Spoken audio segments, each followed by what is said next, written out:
Bonjour à tous, on se retrouve aujourd'hui pour notre traditionnel petit résumé du mois, donc un petit résumé de ce mois d'octobre 2022. Comme d'habitude, 4 catégories, un peu de beauté, un peu de mode, un tout petit peu de lifestyle et puis un petit peu de points séries, livres, podcasts, etc. Comme d'habitude, je vais chapitrer la vidéo autour de ces 4 catégories, ce qui vous permet soit de passer une catégorie qui ne vous intéresse pas, soit d'aller directement à celle qui vous intéresse, soit de retrouver aussi une info peut-être plus facilement. Donc comme d'habitude, on va commencer avec la beauté. J'ai quelques petites choses à vous présenter ce mois-ci. Tout d'abord, le contour des yeux de chez Laneige, donc le Waterbank Blue Hyaluronic Eye Cream, qu'ils ont traduit en hyaluronique bleu, crème contour des yeux. Voilà, donc c'est une crème contour des yeux. Je crois que je vous en avais déjà parlé dans ma vidéo routine soin. Je me souviens plus si c'était celle-là que j'utilisais ou pas, je sais plus. Donc c'est une crème contour des yeux que j'aime beaucoup, qui a une texture un peu gel, mais qui est assez nourrissante quand même, assez doudou. Pas trop, voilà, moi j'utilise le matin, on peut se maquiller hyper facilement derrière, ça pose aucun problème. Elle a néanmoins ce côté un petit peu réconfortant qui fait du bien, je trouve. Mais sans être trop lourde, sans être trop riche. Je la trouve vraiment bien, vraiment c'est une belle découverte. J'ai testé peu de produits chez Laneige, c'est une marque que je connais pas très bien. Mais voilà, cette crème contour des yeux, je la trouve vraiment très très bien. En plus, il en faut pas beaucoup, elle est assez économique, vraiment elle a tout bon. Ensuite, un autre produit dont j'avais envie de vous parler, c'est le baume démaquillant à la Centella de chez Herborian. Donc c'est un baume qui est assez connu, que moi je connaissais pas, que j'avais pas encore essayé. Et alors, mais c'est un énorme coup de cœur. Donc c'est vraiment un baume très fondant, voilà, très agréable. Il y a une petite spatule aussi pour si on veut prélever le produit.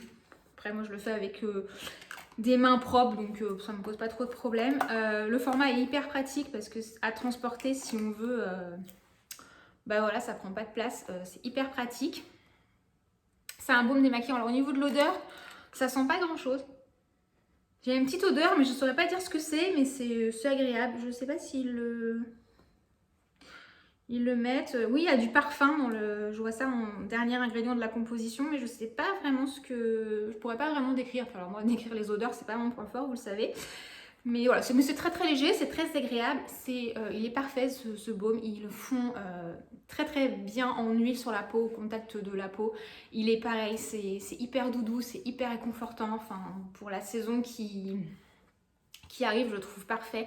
Il démaquille super bien, vraiment tout part.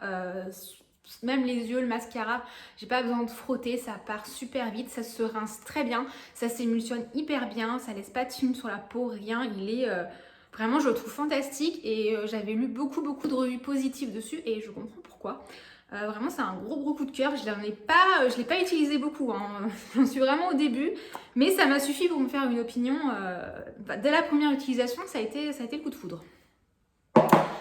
Ensuite, dernier produit beauté, c'est la crème solaire de chez SVR, donc le Blur Sun Secure, qui est ce solaire dont on a beaucoup parlé cet été. Bon, voilà, moi j'arrive un peu après la guerre, c'est pas grave. Donc c'est la crème mousse flouteur optique et c'est vraiment ça. Donc c'est une crème assez bizarre qui a une texture un peu mousseuse. C'est assez particulier, je sais pas si on verra grand chose, je pense pas, mais qui a une teinte un peu orangée, ce qui fait qu'elle a pas d'effet blanc sur la peau, donc ça c'est plutôt pas mal.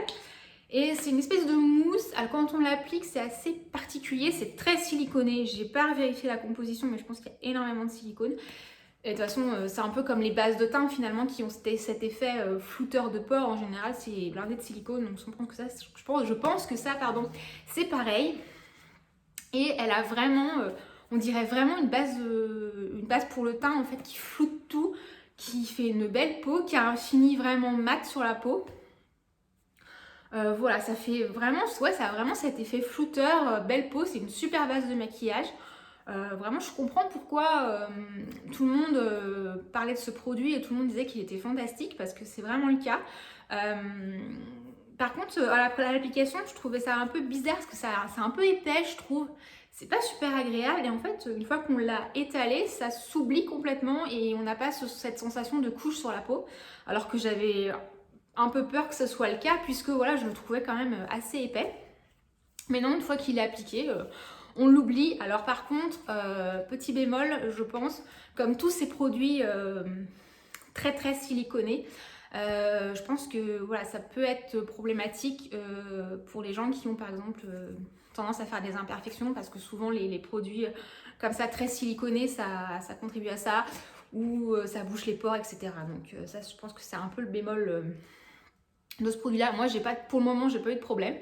Voilà, je pense pas que j'ai déjà utilisé des bases siliconées, etc. Je pense pas être hyper sensible à ça. Mais si vous l'êtes, je vous le recommande pas. Voilà. En dehors de ça, c'est un très très bon solaire, très agréable à utiliser, avec une bonne protection. C'est tout pour la beauté. On va passer à la mode. Alors, j'ai pas grand chose. On va parler chaussures. Voilà. Parce que voilà, j'ai pas fait d'achat mode, ça fait plusieurs mois maintenant que j'ai rien acheté puisque j'ai rien vu qui me plaisait. J'ai besoin de rien. Voilà, aujourd'hui ma garde-robe est plutôt elle est assez complète, il y a des choses qui me plaisent. Voilà, il y a des choses que j'ai vendues, donc maintenant en fait je fonctionne un peu. Enfin voilà, j'ai besoin de rien. Après voilà, si j'ai un coup de cœur sur une pièce, voilà, éventuellement je l'achète, voilà. Je me débarrasse aussi des choses que je ne mets plus. Voilà, de temps en temps je fais un petit tour et puis quand je vois que quelque chose que je l'ai pas mis depuis très longtemps, puis ça part sur Vinted en général. Mais c'est vrai que là j'ai vendu pas mal de trucs cet été. Donc là je suis bien, donc voilà. Donc oui, on va parler chaussures. Parce que j'ai fait par contre quelques achats chaussures. Voilà. Alors tout d'abord, j'ai trouvé sur Vinted cette paire de chaussures de chez Acne. Donc c'est la Boots Jensen qui est assez connue. Voilà, qui se présente comme ça, qui est une Boots pointue avec un élastique sur le côté. Voilà, c'est ce qu'on appelle les Chelsea Boots, quoi, la Boots assez classique.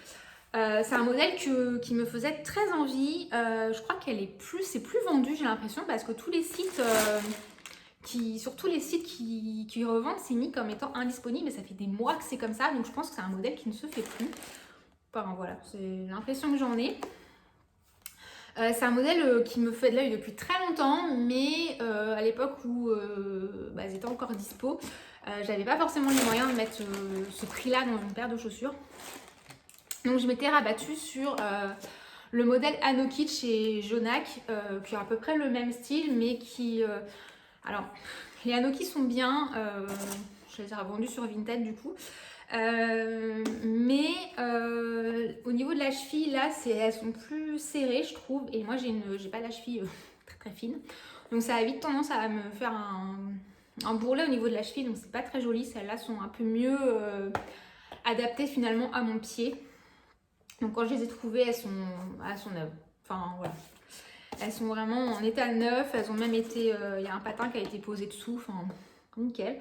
Alors, un prix super intéressant. Donc j'ai un peu sauté dessus. Donc voilà, je trouve qu'elles sont... voilà. Et les Jonak, en fait, je les ai pas trouvées super confortables non plus. C'est pas la première fois.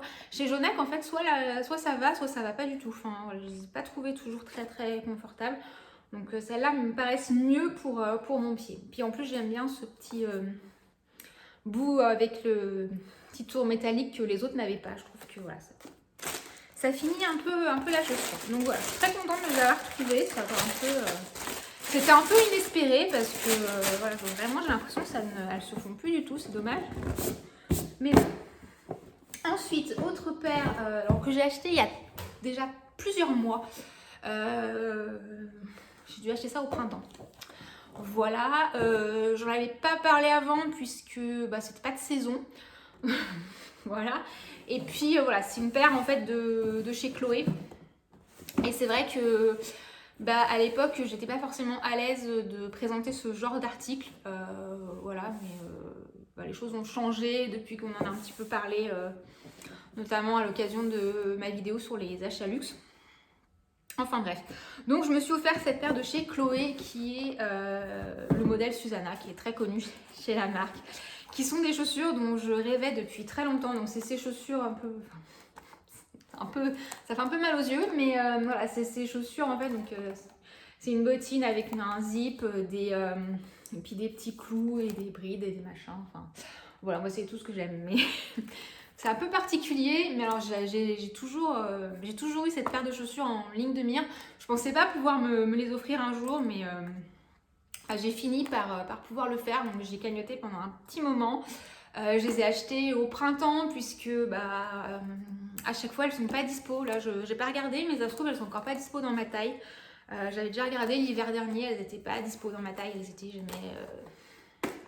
jamais dispo. Donc voilà, c'est un peu pénible. Donc je les ai achetées du coup hors saison. Au moins j'étais sûre de les avoir. Donc ça fait un moment que je les ai. Je les ai pas portées. Toujours pas, il fait super doux, donc voilà, je me vois pas mettre des bottines, enfin j'ai pas forcément envie, c'est un peu trop chaud. Donc j'attends que les températures baissent, mais pour le moment j'ai pas eu l'occasion encore de les étraîner. Enfin je les ai essayées, elles sont super confortables, il n'y a pas de problème, mais enfin voilà, moi c'est un truc... Bref, faut aimer, hein, c'est particulier, mais je trouve que voilà, ça avec une petite robe noire toute simple, enfin voilà, c'est le genre d'accessoire qui a le pouvoir de twister n'importe quelle tenue. Et ça, je trouve ça vraiment... ouais, ça fait vraiment partie de ce genre de pièces fortes dans lesquelles moi je trouve ça vaut le coup d'investir parce que voilà, ça twiste n'importe quelle tenue et un peu classique et voilà, ça fait son petit effet. J'ai pris ma taille habituelle, donc je vous le dis, mais après je peux pas dire si c'est la taille grand, petit, j'en sais rien. Je trouve toujours que c'est un peu... difficile à dire parce qu'en fait, au-delà d'une histoire de sa taille petit, sa taille grand, c'est surtout une histoire de pieds. On n'a pas tous les pieds foutus de la même manière. Certains ont les pieds fins, d'autres larges. Donc c'est difficile en fait de dire si ça taille normalement ou pas. Comme d'hab, je vous conseille de suivre les guides taille et d'essayer si c'est possible. Voilà, c'est le meilleur conseil que je peux vous donner. Voilà, moi je suis hyper contente de les avoir. Voilà, c'était vraiment une paire que j'avais dans le viseur depuis très très longtemps. Donc je me suis fait un beau cadeau. Voilà. C'est tout ce que j'avais à dire sur ça, je crois. Si vous avez des questions, voilà. Ah oui, je les ai pris... c'est ça que je voulais dire, j'ai oublié. Elles existent en plusieurs versions. Moi j'y suis allée à fond, j'ai pris le modèle classique original, c'est-à-dire avec les... finition dorée, elles existent en argenté. J'ai franchement longtemps hésité à prendre la finition argentée que je trouvais peut-être un petit peu moins tape à l'œil entre guillemets. Et puis finalement j'ai dit tant qu'à faire autant y aller à fond et prendre les dorés. Et je regrette pas. Et j'avais échangé avec quelqu'un sur Instagram, je sais plus qui m'avait dit ouais non mais c'est... Enfin voilà, les Susanna c'est doré quoi. Ouais et finalement je regrette pas, c'est le modèle original, c'est la première version qui est sortie. Après, elles existent dans d'autres coloris avec des finitions métalliques différentes, etc. Mais oh, pardon. Je suis vraiment restée sur la version initiale. Voilà. Donc, si vous avez des questions, n'hésitez pas. Je me ferai un plaisir d'y répondre. Ensuite, autre paire de chaussures, mais que j'ai depuis déjà un petit moment, que vous avez déjà vu sur Instagram, que j'ai déjà porté et dont je vous ai parlé brièvement dans ma vidéo mes essentiels modes de l'automne. Ce sont mes mocassins de chez Gucci qui restent voilà, mes chaussures préférées pour cette période de l'année. Vraiment, c'est devenu un vrai basique de mon choosing de mi-saison. Alors, je vous en avais parlé vite fait dans ma vidéo mes indispensables modes, mais sans vraiment rentrer dans les détails. Enfin, c'était plus une façon de... Enfin, c'était plus l'occasion de vous présenter des basiques modes, mais voilà, c'était plus l'occasion de parler des mocassins et pas forcément ceux-là, parce que des mocassins à mort, on en trouve à peu près dans toutes les marques. Voilà, c'était plus ça, j'étais pas vraiment rentrée dans les détails. Voilà, donc pour celles qui se poseraient la question de est-ce que ça vaut le coup d'investir dans cette paire-là ou pas, moi je vous dirais que oui, franchement c'est vraiment une très très belle chaussure, elles sont ultra confortables. Moi j'avais avant pareil de chez Jonac, je sais plus comment ça s'appelle, mais les mocassins à mort qui pour moi étaient extrêmement confortables. Ceux-là c'est des pantoufles, voilà, le cuir est ultra souple, elles sont vraiment très très agréables à porter. Pareil, j'ai pris ma taille habituelle, mais ça ne veut pas dire grand chose. Pour l'entretien, moi je leur fais pas grand chose, hein, un petit coup de brosse, un coup de crème, etc. Par contre, pour ce genre de chaussures, je vous recommande absolument de mettre des embauchoirs dans vos chaussures. Voilà, ces petites choses-là. Donc ça, c'est des embauchoirs en cèdre. En général, c'est ce qu'on recommande. Pas de plastique, ça sert pas à grand chose, et pas de bois verni, puisqu'en fait le but c'est que ça absorbe en fait la transpiration notamment. Voilà, après une journée de port, et en fait si votre embauchoir il est verni, bah il va pas absorber grand chose. Donc voilà, donc on recommence ça. Donc voilà, moi dans mes chaussures comme ça qui sont un peu enfin même dans quasiment toutes mes chaussures maintenant, mais c'est vrai que je fais encore plus attention avec ce type de chaussures là forcément, mais je mets systématiquement les embauchoirs. Ça permet d'éviter que la chaussure de s'affaisse, parce que là on est sur un cuir qui est vraiment très très souple, donc ça pourrait vite tendance à s'affaisser. Ça vient aussi lisser les plis de marche, voilà, donc ça permet de conserver une chaussure qui marque pas trop, et voilà, qui va pas être toute déformée par les plis de marche. Donc voilà, moi à chaque fois que je les porte, je les enlève et je remets leurs petits embauchoirs. Vraiment, je vous recommande ça à partir du moment où vous investissez dans ce genre de chaussures, c'est indispensable. Voilà pour ça. Ces chaussures, je les porte en général avec des petites chaussettes invisibles. Belle transition. Alors les chaussettes invisibles, c'est un peu le truc casse-figure. Parce que moi j'en ai essayé plein, et entre celles qui sont pas, qui se voient trop, celles qui roulent tout le temps, qui se barrent en fait et qui finissent dans le bout de la chaussure, c'est pas toujours très agréable. J'ai trouvé moi 2 modèles qui me conviennent. Alors, premier modèle que je trouve vachement bien, c'est ce modèle de chez Bleu Forêt. Voilà, donc, alors c'est pas super glamour, hein, mais bon. Donc c'est vraiment voilà, une petite chaussette. Voilà, qui permet de porter des chaussures en ayant l'impression que vous n'avez rien aux pieds.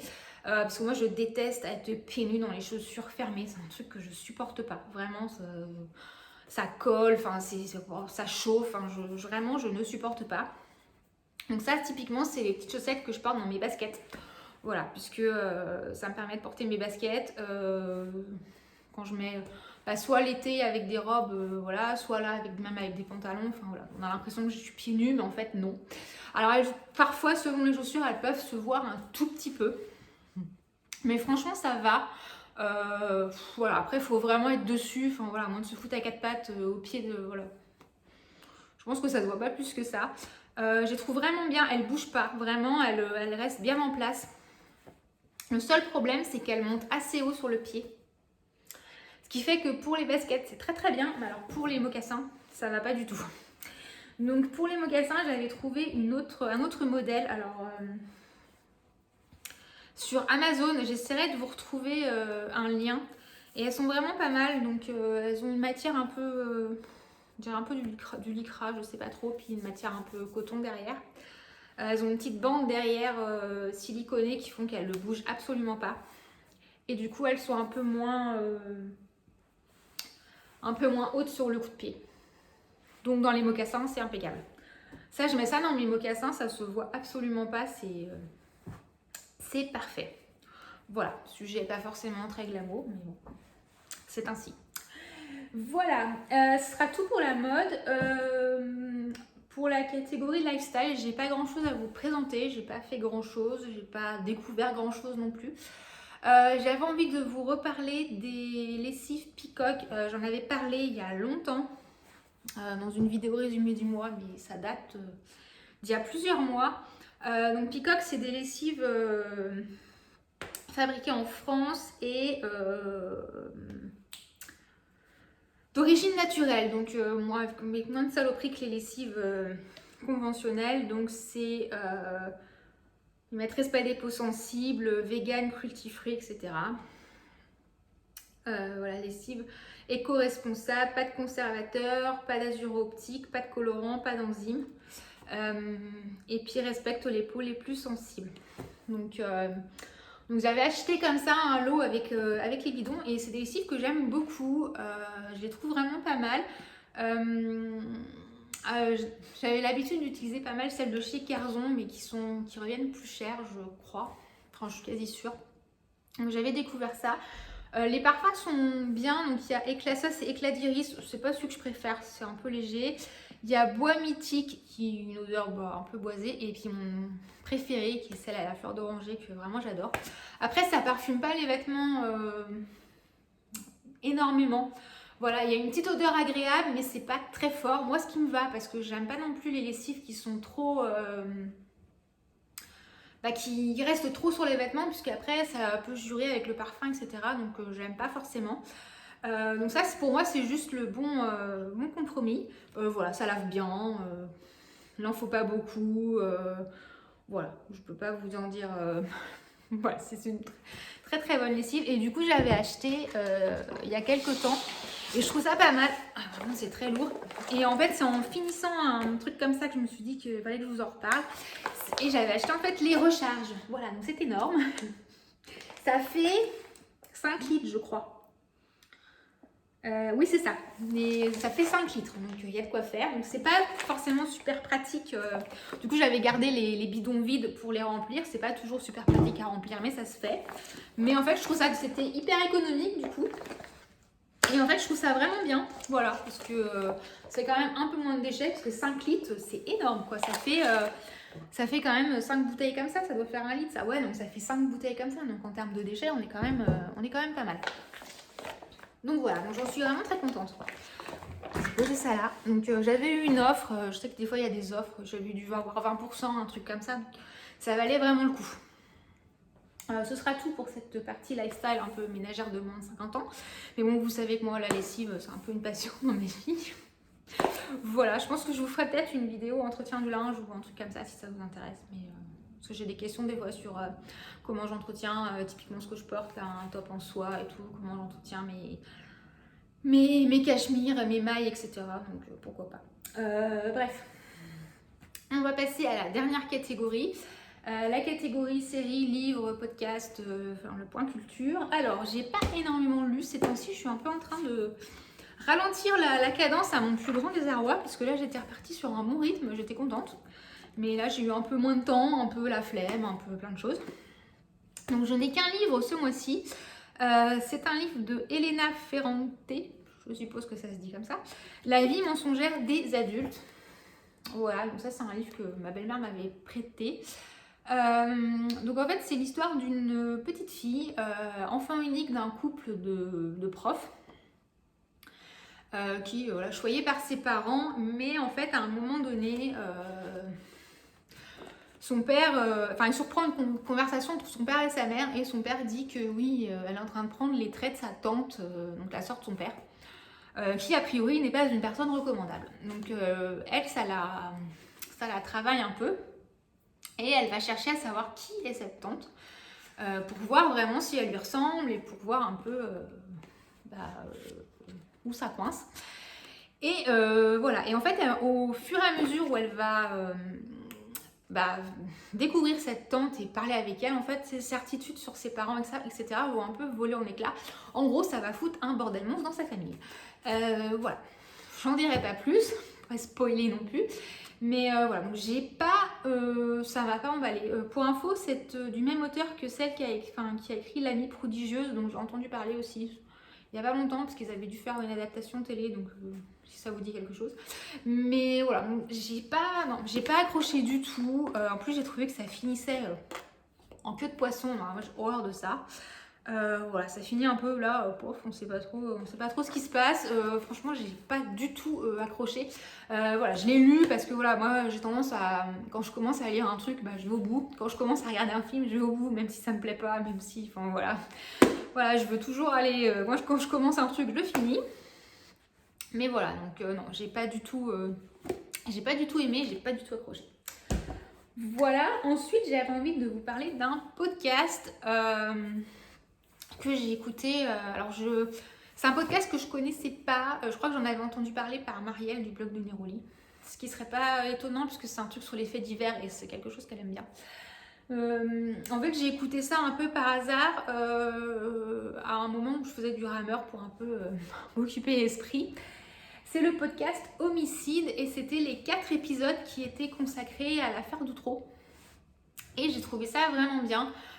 J'ai appris des choses, c'était bien expliqué, ça revenait un petit peu sur toute la chronologie de l'affaire, comment ça a commencé, comment ça s'est complètement emballé, enfin... Voilà, donc pour ceux qui connaissent l'affaire, c'était voilà, une affaire de pédophilie au sein d'un immeuble dans le nord de la France. Et voilà, il y a quelqu'un qui avait... Enfin, les enfants d'un couple, effectivement, étaient victimes d'actes pédophiles par leurs parents. Et voilà, après, ils ont commencé à dénoncer des gens, et puis ils ont dénoncé d'autres gens, puis leur mère a raconté plein de trucs. Et ça a pris une proportion énorme, il y a eu je sais plus combien de mis en cause là-dedans, pour au final qu'ils soient relaxés à la fin. Et voilà, ça a été une affaire assez marquante en termes de défaillance de la justice, malheureusement. Mais voilà, ce podcast en 4 épisodes était très très bien fait, je trouve bien expliqué, enfin c'était vraiment bien. Donc si l'affaire vous intéresse, je vous recommande. Après, j'ai pas écouté d'autres épisodes, donc je sais pas ce que ça donne. Je pense que je vais aller voir parce que je crois qu'il y a un épisode qui est consacré à l'affaire Dupont de Ligonnès, donc je pense que à l'occasion j'irai écouter ça. Mais voilà, si vous aimez les faits divers, etc., je pense que c'est un bon... je pense que c'est un podcast qui peut être intéressant. Voilà. Et bien, ce sera tout pour ce petit résumé du mois d'octobre. Oui, c'est ça, octobre. Décidément, j'ai un petit peu de mal à savoir où j'habite, moi. N'hésitez pas à me dire, vous, quelles ont été vos découvertes favoris de ce mois-ci. Ça m'intéresse toujours. Si vous avez testé les produits dont j'ai parlé, si vous avez lu les livres, enfin voilà, si vous avez lu ce livre, qu'en avez-vous pensé? Voilà, n'hésitez pas à me dire, ça m'intéresse toujours. Voilà, les commentaires sont à vous, puis ça fait toujours plaisir d'avoir un petit mot sous sa vidéo. N'hésitez pas aussi à vous abonner si cette vidéo vous a plu, à découvrir aussi les autres qui sont sur ma chaîne. Donc pour vous abonner, hein, pareil, il y a toujours un petit logo qui apparaît sur l'écran de fin, je sais jamais de quel côté parce que je le mets pas toujours du même côté, mais voilà, voilà, donc n'hésitez pas à vous abonner, ça fait toujours plaisir. En attendant, je vous souhaite une bonne journée, puis je vous dis à bientôt dans une prochaine vidéo. Ciao!